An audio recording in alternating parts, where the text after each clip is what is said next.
So, you know how, like, if someone is a pure, like a good person, a good soul who moves in the spirit of good intentions, never trying to trip anybody up, never trying to hurt anybody, just living and being themselves.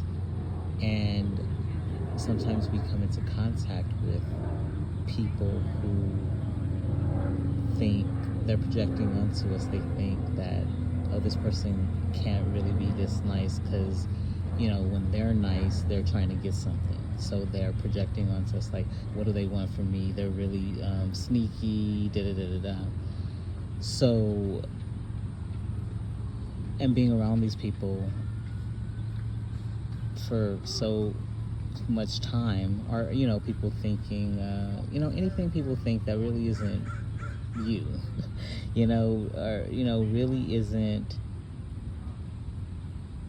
the truth, because sometimes we internalize those projections, and I think I feel like it's a human thing. It's a water thing. It's a life thing. It's a boundary thing. To learn boundaries while being water-based is challenging. So anyways, the projections of, and then, okay, so the main thing that I thought, that's why I'm making this video, actually. So when people project,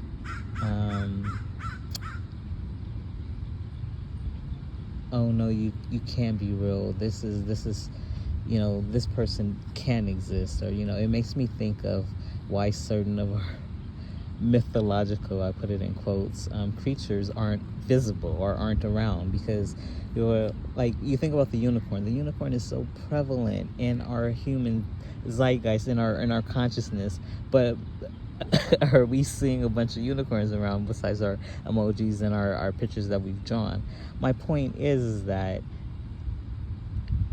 I think we've all read or heard in literature, or even experienced in our culture, when you don't remember something, or if something doesn't have a name, then it doesn't exist. So the people, I'm basically saying, for those of us who are like this, I'm making this for us, I guess, and for whoever's listening, actually.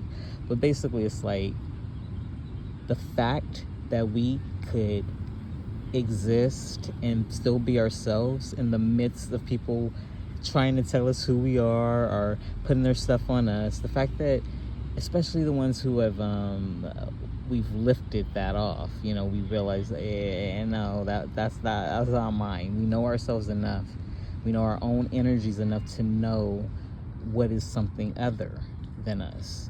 So there's this strength and this clarity in that. When you know your own energy, you know who you are, you know where you end and another begins.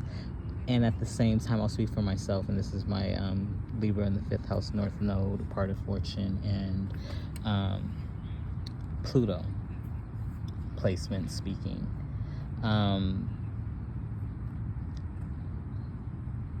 Those relationships with oneself and another becomes a blend. It's like it's like people who cook or who make mixes, or any blendy thing. But because you know yourself and you know what feels good, when you're encountering other energies, if it doesn't feel good to you, leave it. What are you making then, right?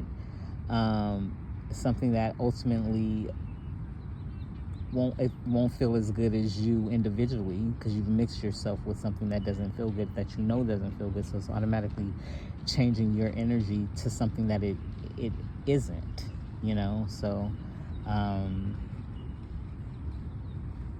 yeah, I'm just thinking about, I always think about harmony, justice, and fairness in relationships, and also self-acceptance. And I'm going to upload this as it is, because I this is how I think, and this is what comes from it. And sometimes it just sparks ideas. I'm a songwriter, I'm a painter, storyteller, a thinker, and these are just how my thoughts come out. So yeah, those were the basic. It was basically like when people project onto you, how hurtful that is and how invisible one can feel. But when one stays in their own self and develops that self, and it doesn't seem like sometimes we have a choice, but it is. That's how strong we are. That's, to me, it reminds me of the term elemental. It reminds me of being our natural selves, being what nature made us to be. So when I said elementals, I think about how a tree is a tree, how a leaf is a leaf, how a blade of grass is a blade of grass. Energetically,